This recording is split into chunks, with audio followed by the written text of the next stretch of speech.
अस्सलामु अलैकुम वरहमतुल्लाहि वबरकातुहू।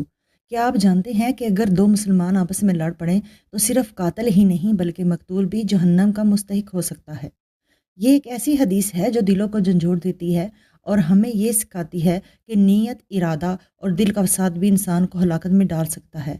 आइए सुनते हैं नबी करीम सल्लल्लाहु अलैहि वसल्लम के अल्फाज जो हमें फितने के वक्त का असल रास्ता दिखाते हैं। अबू बकरा रजी अल्लाह अन्हु से रिवायत है, उन्होंने हज़रत सल्लल्लाहु अलैहि वसल्लम को फरमाते हुए सुना, जब दो मुसलमान अपनी अपनी तलवारें लेकर भिड़ जाएं तो कातिल और मकतूल दोनों दोज़खी हैं।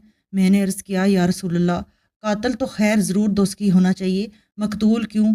फरमाया, वो भी अपने साथी को मार डालने की हिर्स रखता था, मौका पाता तो वो इसे ज़रूर कत्ल कर देता। दिल के अज़्म समीम पर वो दोज़खी हुआ। सही बुखारी हदीस नंबर 30।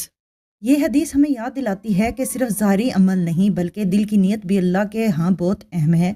फितने के दौर में जब हक़ व बातिल की पहचान मुश्किल हो जाए तब ज़बान, हाथ और दिल तीनों को काबू में रखना ही असल ईमान की अलामत है। सुबहान अल्लाह।